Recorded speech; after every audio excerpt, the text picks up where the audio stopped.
Hello all. ఈ క్లాస్లో మనం key Indian space agencies and centres చూద్దాము. ఫస్ట్ వచ్చేసి ఇన్స్పేస్. ఇన్స్పేస్ ఏంటంటే ఇది డిపార్ట్మెంట్ ఆఫ్ స్పేస్ కింద ఉంటుంది. It's a nodal agency and an independent agency. ఇది ఇండిపెండెంట్. దేనికోసం ఇది అంటే మన స్పేస్ సెక్టార్లో ప్రైవేట్ సెక్టార్ యొక్క కాంపిటీషన్, ప్రైవేట్ సెక్టార్ యొక్క పార్టిసిపేషన్ని ఫెసిలిటేట్ చేయడానికి ఈ పర్టిక్యులర్ ఏజెన్సీ పనిచేస్తుంది అనమాట. ఓకే, అయితే ప్రైవేట్ సెక్టార్ అంటే మనకి చాలా నాన్ గవర్నమెంటల్ ఎంటిటీస్ ఉంటాయి. వాళ్ళందరికీ శాటిలైట్ లాంచ్ వెహికల్ డెవలప్మెంట్లో ఇంట్రెస్ట్ ఉంటుంది. చూడండి, ఎప్పుడు ఒకటే గవర్నమెంట్ బాడీ ఉందనుకోండి, గవర్నమెంట్ ఒక్కటి మోనోపలి ఉంటే దాంట్లో కొత్త కొత్త సర్వీసెస్, కొత్త టెక్నాలజీ, ఇన్నోవేషన్స్ రావు. ప్రైవేట్ వాళ్ళ దగ్గర అయితే చాలా ఐడియాస్ ఉంటాయి, ఇన్నోవేషన్స్, ప్రొడక్ట్స్ ఉంటాయి. ఏదైనా ప్రొడక్షన్ కూడా ఈజీగా చేస్తారు. ఇప్పుడు మన మెయిన్ సీక్రెట్స్ ఉంటాయి కదా, కోర్ టెక్నాలజీ, అవి సీక్రెటివ్గా ఉండాల్సినవి. అవి కాకుండా చిన్న చిన్న పార్ట్స్, శాటిలైట్కి సంబంధించిన పార్ట్స్, వెహికల్స్కి సంబంధించిన పార్ట్స్, అవి చేపించుకోవచ్చు కదా. దాంట్లో ప్రైవేట్ సెక్టర్కి అలౌ చేయొచ్చు కదా కొంతవరకు. సో దాని పార్టిసిపేషన్ని పెంచడం కోసమే. సో ఇన్స్పేస్ అనేది ఇస్రోకి, ప్రైవేట్ సెక్టార్కి ఒక బ్రిడ్జ్ లాగా పనిచేస్తుంది అనమాట. హెడ్ క్వార్టర్స్ ఎక్కడుంది? అహ్మదాబాద్లో ఉంది. ఓకే, నెక్స్ట్ వచ్చేసి యాంట్రిక్స్ కార్పొరేషన్ లిమిటెడ్. ఇదేంటంటే ప్రతి ఒక్క ఆర్గనైజేషన్కి ఒక కమర్షియల్ అండ్ మార్కెటింగ్ ఆర్మ్ ఉండాలి. అగైన్ ఇందాకే చూసాం కదా, ఒక్క గవర్నమెంటే చేసుకుంటే కష్టం. బయట మార్కెట్తో టైఅప్ అవ్వాలి, కొంత కమర్షియలైజేషన్ కూడా ఉండాలన్నమాట. సో దానికోసం పనిచేసేదే యాంట్రిక్స్ కార్పొరేషన్ లిమిటెడ్. ఇది ఇస్రోకి ఒక కమర్షియల్ అండ్ మార్కెటింగ్ ఆర్మ్ లాగా పనిచేస్తుంది. హెడ్ క్వార్టర్స్ వచ్చేసి బెంగళూరు. దీని మెయిన్ మోటో ఏంటంటే స్పేస్ ప్రొడక్ట్స్, స్పేస్ సర్వీసెస్, వీటిని బాగా డెవలప్ చేయడం, ప్రమోట్ చేయడం. Also technology transfer, technology consultancy, ఎవరికైనా యూజర్ సర్వీసెస్ కావాలన్నా సరే ప్రొవైడ్ చేయడము, ఇవన్నీ చేస్తుంది అనమాట. సేమ్ ఇదే ఆబ్జెక్టివ్తో ఇది కూడా కమర్షియల్ మార్కెటింగ్ లాగానే ఇంకొక బాడీ ఉంది, న్యూ స్పేస్ ఇండియా లిమిటెడ్ అని చెప్పేసి. ఎప్పుడు ఇన్కార్పొరేట్ చేశారు? మార్చ్ 2019లో. ఇది ఒక గవర్నమెంట్ కంపెనీ లాగా ఇన్కార్పొరేట్ చేశారు. చూడండి, ఈ యాంట్రిక్స్ కూడా గవర్నమెంట్ కంపెనీ లాగానే ఇన్కార్పొరేట్ చేశారు. దేని కింద? డిపార్ట్మెంట్ ఆఫ్ స్పేస్ కింద. సేమ్ ఇది కూడా as a company under department of space. ఇది కూడా ఒక కమర్షియల్ పనులే చేస్తుంది అన్నాం. మరి పైన దానికి కింద దానికి తేడా ఏంటంటే ఎన్ఎస్ఐఎల్ అనేది హైటెక్ స్పేస్ యాక్టివిటీస్కి కమర్షియల్ అండ్ మార్కెటింగ్ ఆర్మ్స్ లాగా పనిచేస్తుంది అనమాట. అంటే అంత హైటెక్ యాక్టివిటీస్ ఏముంటాయంటే మన పెద్ద పెద్ద లాంచ్ వెహికల్స్ ఉన్నాయి కదా, PSLV polar satellite launch vehicle, SSLV satellite building, technology transfer, ఇంకా అదర్ స్పిన్ ఆఫ్ టెక్నాలజీస్ ఉంటాయి కదా, వాటి కోసం కన్సల్టెన్సీ సర్వీసెస్ ప్రొవైడ్ చేయడము, ఇంటర్నేషనల్గా వేరే దేశాలకు కూడా హైటెక్ లెవెల్లో, వేరే దేశాలకి, ఇండియాలో ఇస్రోకి, డొమెస్టిక్గా వాళ్ళకి ఈ సర్వీసెస్ ప్రొవైడ్ చేయడం కానీ, వాళ్ళ రిక్వైర్మెంట్స్ ప్రొవైడ్ చేయడం కానీ, దానికోసం ఎన్ఎస్ఐఎల్ అనేది పనిచేస్తుంది. ఫుల్ ఫామ్ ఏంటి? New space India limited. ACL అంటే Antrix corporation limited. Okay, IN space అంటే Indian national space promotion and authorization centre. Okay, next NARL, national atmospheric research laboratory. ఇది ఎక్కడుంది? గడ్డంకి. నేను కరెక్ట్గానే ప్రొనౌన్స్ చేస్తున్నానో లేదో నాకు తెలీదు. ఇది తిరుపతిలో ఉంది. ఐఎమ్ సారీ ఇఫ్ ఐఎమ్ రాంగ్గా ప్రొనౌన్స్ చేస్తుంటే. సో ఇది దేని కింద ఉంది? డిపార్ట్మెంట్ ఆఫ్ స్పేస్ కిందనే. పేర్లో ఉంది చూడండి, నేషనల్ అట్మాస్ఫియరిక్ రీసెర్చ్ ల్యాబొరేటరీ. అంటే అట్మాస్ఫియర్, వాతావరణానికి సంబంధించింది. సో ఈ బాడీ యొక్క స్పెషలైజేషన్ ఏంటంటే atmospheric research, technology development, data collection and modelling.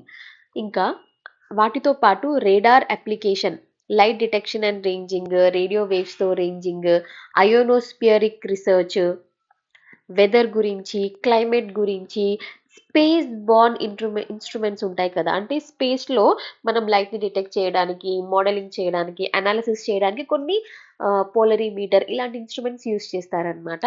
అవన్నీ తయారు చేయడానికి ఈ పర్టికులర్ ఎన్ఏఆర్ఎల్ అనే బాడీ హెల్ప్ అవుతుంది అనమాట.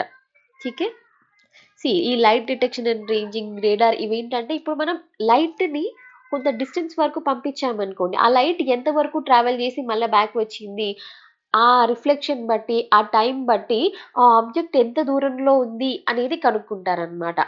సో దానికి ఈ బాడీ కూడా హెల్ప్ అవుతుంది. నెక్స్ట్ STSC ఫుల్ ఫామ్ ఏంటి? Satish Dhawan space centre. ఇది వెరీ ఫేమస్, ఎందుకంటే ఇండియాలోనే వెరీ ఇంపార్టెంట్ స్పేస్ పోర్ట్ ఇది. ఎక్కడ ఉంది ఇది? శ్రీహరికోట. కరెక్ట్.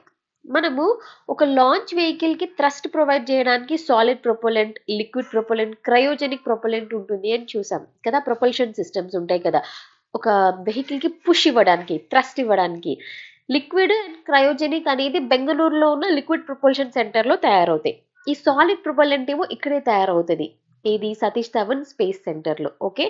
ఆల్సో ఇక్కడ లాంచ్ ప్యాడ్స్ ఉంటాయి. ఎక్కడి నుంచి అయితే మనం రాకెట్స్ లాంచ్ చేస్తాం చూడండి, అవి ఇక్కడ ఉంటాయి.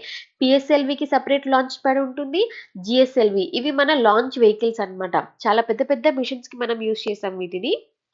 సో వాటికి లాంచ్ ప్యాడ్స్ అక్కడ నుంచే చేస్తారు. ఆల్సో ఇక్కడ ఏం జరుగుతాయి? ఈ సాలిడ్ ప్రొపలెంట్ యొక్క production, sub system testing, launch infrastructure అవన్నీ కూడా ఇక్కడే తయారవుతాయి, ఇక్కడే రెస్పాన్సిబిలిటీ ఉంటుందన్నమాట. ఓకే. నెక్స్ట్ మనకున్న ఇంపార్టెంట్ లాంచ్ వెహికల్స్ ఏంటి అనేది చూసామనుకోండి, వెరీ ఇంపార్టెంట్ వన్స్. ఇవి కాకుండా చాలా ఉన్నాయి, చిన్న నుంచి మీడియం పెద్దవి. వెరీ యాక్టివ్ ఇంపార్టెంట్ ఏంటి అంటే PSLV, polar satellite launch vehicle. ఇది మనకి నార్త్ పోల్ నుంచి సౌత్ పోల్ కి ఒక ఆర్బిట్ వస్తుంది కదా, పోలార్ ఆర్బిట్ అని అన్నాం కదా, ఇట్లా తిరుగుతూ ఉంటది. సో పోలార్ ఆర్బిట్ లో శాటిలైట్స్ ని ప్లేస్ చేయడానికి PSLV. GSLV, geosynchronous satellite launch vehicle. ఇదేంటి? జియో స్టేషనరీ ఆర్బిట్ లో కానివ్వండి, అదర్ హై ఎర్త్ ఆర్బిట్స్ లో శాటిలైట్స్ ని ప్లేస్ చేయడానికి. Next GSLV mark 3. దీన్నే LVM-3 అని కూడా అనొచ్చు. ఇది ద మోస్ట్ పవర్ఫుల్ లాంచర్ అన్నమాట. ఇది ఎందుకంటే చాలా చిన్న చిన్న సాటిలైట్స్ కోసం కాదు దీన్ని యూజ్ చేసేది, పెద్ద పెద్ద హెవీ పేలోడ్స్ ఉన్నవి, మల్టీ పేలోడ్స్ ఉన్నవి, అలాంటి వాటికి ఈ లాంచ్ వెహికల్ని యూజ్ చేస్తారు. మన ఫేమస్ మిషన్స్ ఉన్నాయి కదా, చంద్రయాన్, దానికి జిఎస్ఎల్వి మార్క్ 3 యూజ్ చేశారు. నెక్స్ట్ మనం గగన్యాన్ ప్లాన్ చేస్తున్నాం కదా, హ్యూమన్ స్పేస్ ఫ్లైట్ మిషన్, దానికోసం కూడా LMV-3 జిఎస్ఎల్వి మార్క్ 3నే యూజ్ చేస్తున్నారు అనమాట. నెక్స్ట్ మనం చూద్దాం key Indian space launch vehicles and rockets. So మనకి ఫస్ట్ నుంచి ఏమేమి ఉన్నాయి, ఇంపార్టెంట్వి ఏవి యూజ్ చేస్తున్నారు అనేవి వరుసగా ఒక ఆర్డర్లో చూసుకుంటూ వెళ్దాం, బికాస్ మన పోర్షన్లో ఉంది కాబట్టి. చలో మనం ఫస్ట్ వన్ అంటే మనం స్టార్టింగ్ నుంచి ఎలాంటి రాకెట్స్ యూజ్ చేసాము, ఇప్పుడు దేనికి డెవలప్ అయ్యామో అది చూద్దాం. ఫస్ట్ వచ్చేసి సౌండింగ్ రాకెట్స్. సౌండింగ్ రాకెట్స్ అనేవి మరీ పెద్ద పెద్ద లాంచెస్కి వాటికి కాకుండా న్యూ కాంపోనెంట్స్ని టెస్ట్ చేయడానికి, సబ్ సిస్టమ్స్ని టెస్ట్ చేయడానికి, వాటి కోసం అనమాట. అంటే చిన్న చిన్న చిన్న పనులకి. ఆల్సో అప్పర్ అట్మాస్ఫియరిక్ రీసెర్చ్ చేసుకోవడానికి, ఠీకే, testing new technologies, atmospheric research కోసం. ఇది 2 స్టేజ్ సాలిడ్ ప్రొపలెంట్ రాకెట్స్ ఉంది అనమాట. సాలిడ్ ప్రొపల్షన్ అంటే ఏంటంటే, ఇప్పుడు మన బండి నడవాలంటే మనం ఫ్యూయల్ వాడతాం కదా, పెట్రోల్ డీజిల్, అది బర్న్ అయితేనే కదా మనకి పొగ అంతా వచ్చి బండి స్టార్ట్ అవుతుంది. సేమ్ రాకెట్ కూడా బండే కదా, అది కూడా వెహికలే. రాకెట్కి కూడా ఫ్యూయల్ కావాలి కదా, ఆ ఫ్యూయల్ కోసమే ఈ సాలిడ్ అని చెప్పి, లిక్విడ్ అని చెప్పి, క్రయోజెనిక్ ప్రొపల్షన్ సిస్టమ్స్ అంటాం అనమాట. ఇది 2 స్టేజ్ సాలిడ్ ప్రొపల్షన్ సిస్టమ్. ఇది ఫస్ట్ టైం ఎక్కడ లాంచ్ చేశారు అంటే తుంబా ఈక్విటోరియల్ రాకెట్ లాంచింగ్ స్టేషన్. టీకే, ఎప్పుడు? November 21, 1963 అప్పుడు అనమాట. 1963లో. ఇంకా అప్పుడు 1969 ఇస్రో కూడా ఫామ్ అవ్వలేదు చూడండి. కరెక్ట్. అయితే ఇది ఫస్ట్ది, చిన్న చిన్న రీసెర్చ్ కోసం, టెస్టింగ్ కోసం, అట్మాస్ఫియర్ కోసం. తర్వాత వచ్చింది స్మాల్ శాటిలైట్ లాంచ్ వెహికల్ 3. ఇదేంటంటే India's first experimental satellite launch vehicle అనమాట. ఇది 4 స్టేజ్ ఆల్ సాలిడ్, అంటే మొత్తం 4 స్టేజెస్లో సాలిడ్ ప్రొపల్షన్ సిస్టమే. ఎప్పుడు లాంచ్ చేశారు? Successfully in July 18, 1980. సక్సెస్ఫుల్లీ అని ఎందుకంటున్నామంటే ఇది ఒక శాటిలైట్ని ఆర్బిట్లో ప్లేస్ చేసింది కూడా. ఆ ప్లేస్ చేసిన శాటిలైట్ పేరేంటి? రోహిణి. దీంతో ఇండియా ప్రపంచ దేశాల్లోనే 6th ప్లేస్కి వచ్చిందనమాట, స్పేస్లో శాటిలైట్ ప్లేస్ చేసిన దేశాలలో. సో ఈ టెక్నాలజీ డెవలప్మెంట్ చేయడం ద్వారా మనం next augmented satellite launch vehicle, polar satellite launch vehicle, geosynchronous launch vehicle ఇవన్నీ చేసుకున్నాము. ఠీకే. ఇంకా దీని తర్వాత వచ్చింది ఆగ్మెంటెడ్ శాటిలైట్ లాంచ్ వెహికల్. ఇప్పుడు ఇవన్నీ చూద్దాం, డిస్క్రైబ్ చేద్దాం. సో ASLV ముందేంటిది? Satellite launch vehicle. దాని తర్వాత వచ్చిన version augmented satellite launch vehicle. Augmented అంటే ఏదో ఇంక్రీజ్ చేసినాం సంథింగ్. సో దీంట్లో ఏంటంటే పేలోడ్ కెపాసిటీని ఇంక్రీజ్ చేశామన్నమాట. అంతకుముందుకు తక్కువ పేలోడ్ క్యారీ చేసేవి, ఇప్పుడు ఇంకా పెంచాము. ఎంతవరకు అంటే లో ఎర్త్ ఆర్బిట్లోకి నియర్లీ 150 కేజెస్ వరకు పేలోడ్ని క్యారీ చేసేటట్టు డిజైన్ చేశాము ఈ పర్టికులర్ లాంచ్ వెహికల్ని. ఓకే, ఫస్ట్ టైం సక్సెస్ఫుల్ ఎప్పుడు లాంచ్ చేసాం మనము? మే 20, 1992లో. ఏం ప్లేస్ చేసాం అప్పుడు? SORSSC అనే దాన్ని అని శాటిలైట్ని ఆర్బిట్లో ప్లేస్ చేశాము. సక్సెస్ఫుల్లీ 4 ఫ్లైట్స్ కండక్ట్ చేశారు దీంట్లో పేలోడ్స్ క్యారీ చేస్తున్నాము అని చెప్పాం కదా. ఎలాంటివి క్యారీ చేసింది అంటే gamma ray burst experiment, retarding potential analyser. చూడండి, ఇవన్నీ రకరకాల స్పేస్ ఇన్స్ట్రుమెంట్స్. ఒక్కొక్క ఎక్స్పెరిమెంట్కి ఒక్కొక్క ఇన్స్ట్రుమెంట్ క్యారీ చేస్తారు. ఫర్ ఎగ్జాంపుల్ గామారే బర్స్ట్ని ఐడెంటిఫై చేయడానికి, రేడియో, ఇంకా మనకి సూపర్ నోవాస్, బ్లాక్ హోల్స్ని ఐడెంటిఫై చేయడానికి, టెంపరేచర్ సెన్స్ చేయడానికి, వాటర్ సెన్స్ చేయడానికి, ఇలాంటి వాటికి అనమాట. తర్వాత polar satellite launch vehicle next version. First small satellite launch vehicle ఉండిందా, సెకండ్ జనరేషన్లో ఆర్గ్యుమెంట్ శాటిలైట్ లాంచ్ వెహికల్ ఉండిందా, ఇది థర్డ్ జనరేషన్ వెహికల్ అనమాట. Also first Indian vehicle with liquid stages. Question అడిగితే గుర్తుపెట్టుకోండి, first time liquid stages use చేసిన vehicle ఇది polar satellite launch vehicle. దీని ద్వారా మనం లాంచ్ చేసిన వెరీ ఫేమస్ మిషన్స్ ఏంటి చెప్పండి? చంద్రయాన్-1 మిషన్ ఏ ఇయర్లో? 2008లో. మార్స్ మీదకి మామ్ మిషన్ పంపించాం, మార్స్ ఆర్బిటర్ మిషన్, మంగళయాన్ అని కూడా అంటాం. ఏ ఇయర్లో? 2013లో. ఇది డిఫరెంట్ శాటిలైట్స్ని డిఫరెంట్ ఆర్బిట్స్లో ప్లేస్ చేస్తుంది. లో ఎర్త్ ఆర్బిట్, సింక్రోనస్లో ప్లేస్ చేస్తుంది, జియో స్టేషనరీలో ప్లేస్ చేస్తుంది, ఏ ఆర్బిట్లో అయినా ప్లేస్ చేస్తుంది. పేలోడ్ కెపాసిటీ చూసామనుకోండి, ఈవెన్ సన్ సింక్రోనస్ పోలార్ ఆర్బిట్లోకి కూడా 1750 కేజెస్ వరకు పేలోడ్ని తీసుకెళ్ళి ప్లేస్ చేయగలదు అనమాట. ఇక్కడ చూడండి, 150 కేజీ ఉండే స్టార్టింగ్లో, దాన్ని మనం 1700కి తీసుకెళ్ళాము. సో ఇందులో 4 స్టేజెస్ ఉంటాయన్నమాట ప్రొపల్షన్. ఫస్ట్ సాలిడ్, తర్వాత లిక్విడ్, నెక్స్ట్ సాలిడ్, తర్వాత లిక్విడ్. ఠీకే. సో ఫస్ట్ టైం లిక్విడ్ని యూజ్ చేసిన PSLV వెహికల్. ఓకే, నెక్స్ట్ వచ్చేసి GSLV Mark II. ఇది నెక్స్ట్ వర్షన్ అనమాట. చూడండి, డెవలప్మెంట్ పెరుగుతున్న కొద్దీ పేలోడ్ కెపాసిటీ పెరుగుతుంది, శాటిలైట్స్ని ప్లేస్ చేసే తరీకా టెక్నాలజీస్ పెరుగుతాయి, మల్టిపుల్ శాటిలైట్స్ని లాంచ్ చేయొచ్చు, ఇలా పెంచుకుంటూ వెళ్తామన్నమాట. సో నెక్స్ట్ వచ్చేసి GSLV Mark II. ఇదేంటంటే ఇది 3 స్టేజ్ లాంచ్ వెహికల్. ఇది మనం మ్యాక్సిమం ఇండిజీనస్లీ డెవలప్ చేసుకున్నాము. ఎస్పెషల్లీ క్రయోజెనిక్ స్టేజెస్ని యూజ్ చేసాము ఇందులో. ఇప్పటిదాకా సాలిడ్ కదా, సాలిడ్ ఫ్యూయల్ ఉంటుంది, mixture of some ammonia powder, ఇవన్నీ ఉంటాయి కెమికల్స్. తర్వాత లిక్విడ్. ఇప్పుడు క్రయోజెనిక్ అంటే మైనస్ టెంపరేచర్స్, ఇక ఐస్ అన్నమాట. మైనస్ టెంపరేచర్స్తో యూజ్ చేసేది క్రయోజెనిక్ స్టేషన్స్. అయితే దేనికి యూజ్ చేసాము ఈ లాంచ్ వెహికల్ అంటే ఎక్కువగా కమ్యూనికేషన్ శాటిలైట్స్ని ప్లేస్ చేయడానికి. ఏ ఆర్బిట్లో? జియో సింక్రోనస్ ట్రాన్స్ఫర్ ఆర్బిట్లో ప్లేస్ చేయడానికి. ఓకే, అయితే మనం ఫస్ట్ క్రయోజెనిక్ స్టేజెస్ అనేవి ఇనిషియల్గా రష్యా వాళ్ళ దగ్గర నుంచి తెప్పించుకొని యూజ్ చేసాము. బట్ ఈ పర్టికులర్ Mark II ద్వారా ఏం స్టార్ట్ చేసామంటే ఇండియాలోనే డెవలప్ అయిన క్రయోజెనిక్ టెక్నాలజీస్తో. పేలోడ్ కెపాసిటీ చూసామనుకోండి, జియో స్టేషనరీ ట్రాన్స్ఫర్ ఆర్బిట్లోకి 2250 కేజెస్, లో ఎర్త్ ఆర్బిట్లోకి 6000 కేజెస్. నెక్స్ట్ వచ్చేసి GSLV Mark III. ఇప్పుడే Mark II చూసాం కదా, Mark IIIలో ఏం ఇంప్రూవ్మెంట్స్ చేశారో చూద్దాం. ఇది కూడా 3 స్టేజ్ వెహికలే. ఓకే, బట్ ఇంప్రూవ్మెంట్ ఎక్కడొచ్చింది అంటే పేలోడ్ కెపాసిటీ చాలా ఇంక్రీజ్ అయింది. ఇక్కడ GTO ఆర్బిట్లో నియర్లీ 2250 కేజీ కదా, ఇక్కడికి వచ్చేసరికి అది 4000 కేజీస్కి ఇంక్రీజ్ అయింది. ఇక్కడ లో ఎర్త్ ఆర్బిట్లో 6000 కేజీస్ కదా, ఇక్కడికి వచ్చేసరికి అది 8000 కేజీస్కి అయ్యింది. Okay, so it's a 3 stage vehicle. అంటే first solid, then liquid, then cryogenic. Same దీనిలాగే, బట్ పేలోడ్ కెపాసిటీ అనేది చాలా ఇంక్రీజ్ అయింది. నెక్స్ట్ వచ్చేసి స్మాల్ శాటిలైట్ లాంచ్ వెహికల్. ఇది నెక్స్ట్ వర్షన్ అనమాట. ఇది కూడా 3 స్టేజ్ ప్రొపల్షన్ వెహికలే. బట్ ఇందులో ఏంటంటే స్పెషాలిటీ, టర్మినల్ స్టేజ్కి వచ్చేసరికి ఇక్కడ ఒక వెలాసిటీ ట్రిమ్మింగ్ టెక్నాలజీ ఉందన్నమాట. అంటే మనకి నచ్చినట్టుగా ఆ లాంచ్ వెహికల్ యొక్క వెలాసిటీని ట్రిమ్ చేసుకోగలగడం. అంటే టర్మినల్ స్టేజెస్ అంటే ఎప్పుడైతే మనం ఆర్బిట్ని ప్లేస్ చేస్తూ ఉంటామో అక్కడ మనం కొంచెం శాటిలైట్ని లాంచ్ చేసేటప్పుడు వెలాసిటీ ట్రిమ్ చేసుకోవడానికి ఆ టెక్నాలజీ పెట్టారు స్మాల్ శాటిలైట్ లాంచ్ వెహికల్లో.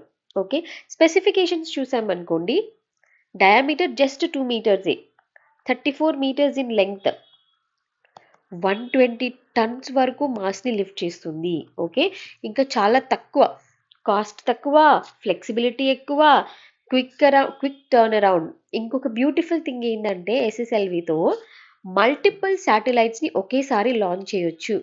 అందుకే ఈ మధ్య చాలా దేశాలు ఇప్పుడు అమెరికా, చైనా, జపాన్ ఇలాంటి వాళ్ళు ఇవ్వరు కానీ వేరే కొన్ని ఆఫ్రికన్ కంట్రీస్ కానివ్వండి, సౌత్ అమెరికన్ కంట్రీస్, వాళ్ళకు కూడా స్పేస్లో వెళ్ళాలని ఉంటుంది. కానీ వాళ్ళకి ఇంత పెద్ద రాకెట్ డెవలప్ చేసుకునేంత టెక్నాలజీ ఆర్ అంత మ్యాన్ పవర్ లేదనుకోండి, వాళ్ళు వాళ్ళ శాటిలైట్స్ని మనకి ఇస్తున్నారు.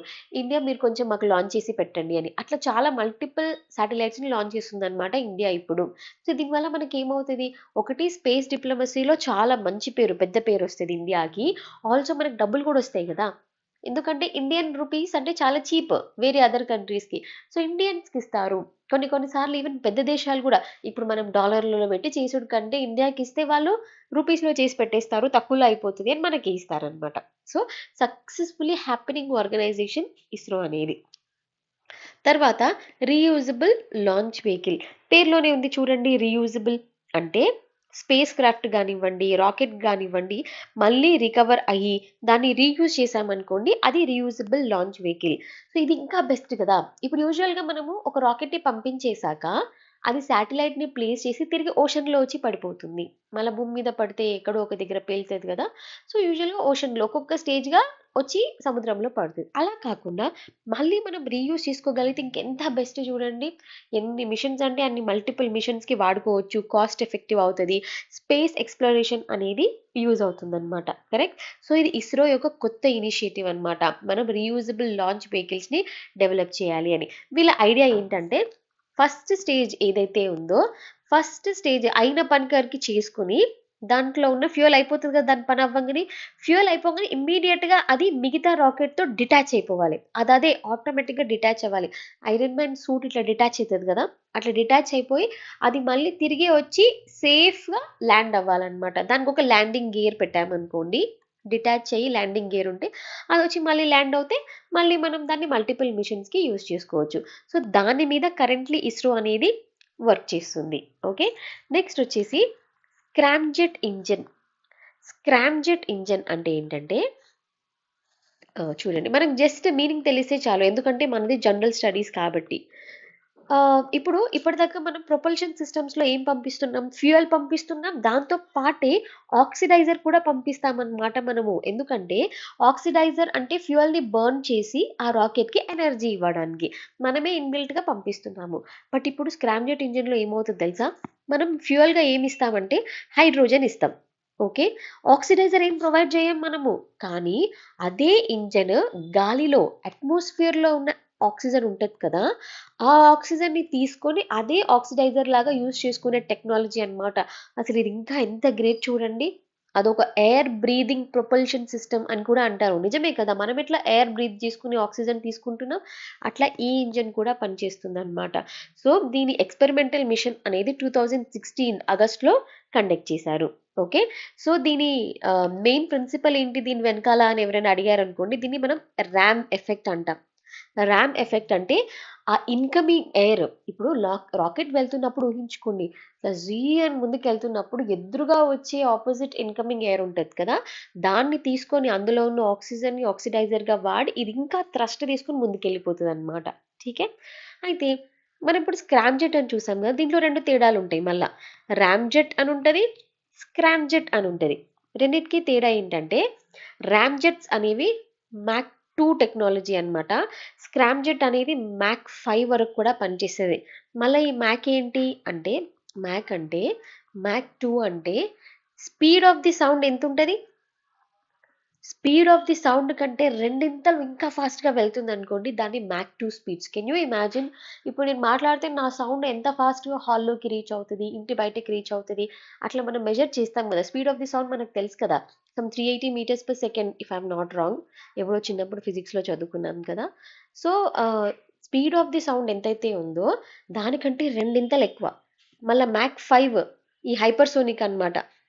మ్యాక్ 5 అంటే హైపర్సోనిక్, ఇవేంటివి అంటే స్పీడ్ ఆఫ్ ది స్పీడ్ కంటే సౌండ్ కంటే 5 ఇంతలు ఎక్కువ ఫాస్ట్గా వెళ్ళడం. సో ఇంత స్పీడ్గా వెహికల్స్ పెడితే ఎట్లుంటుంది, హయ్యర్ స్పీడ్స్. దీనివల్ల హయ్యర్ స్పీడ్ స్పేస్ ట్రావెల్ అనేది మనకి పాసిబుల్ అవుతుంది. ఎందుకంటే ఫ్యూచర్లో మనము మనుషుల్ని కూడా తీసుకెళ్దాము, చంద్రుడి మీద కూడా మనం రెస్టారెంట్లే కట్టేద్దాము అన్న ఉద్దేశంలో ఉన్నారు కదా ఎలాన్ మస్క్ వాళ్ళు. సో అలాంటి వాళ్ళకి ఇలాంటి ఇంజిన్స్ చాలా హెల్ప్ అవుతాయి అన్నమాట. సో నెక్స్ట్ వచ్చేసి human rated launch vehicle, HRLV. Actually దీనికి సపరేట్గా ఇట్లా పేరు పెట్టారు కానీ ఇది ఆల్రెడీ మనకి తెలిసిందే. ఏంటి చెప్పండి? LVM-3. ఇదేంటి మనకి గగన్యాన్ మిషన్ ప్లాన్ చేసాం. గగన్యాన్లో ఏంటి, మనుషుల్ని స్పేస్లోకి తీసుకెళ్ళడానికి ఒక మిషన్, కరెక్ట్. దీంట్లో 3 స్టేజెస్ ఉంటాయి: సాలిడ్, లిక్విడ్, క్రయోజెనిక్.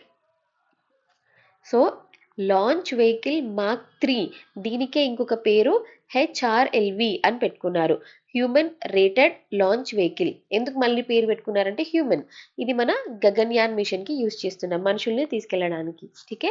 సో దీని కెపాసిటీ వచ్చేసి ఆల్మోస్ట్ లో అర్త్ ఆర్బిట్లో కూడా ఒక ఆర్బిటాల్ మాడ్యూల్ని లాంచ్ చేయాలి అని చెప్పేసి. ఓకే, అక్కడికి క్రూ కూడా వెళ్ళగలగాలి. ఆల్సో దీని ఎక్స్ట్రా ఫీచర్ ఏంటంటే దీనికి క్రూ ఎస్కేప్ సిస్టమ్ అని ఉంది.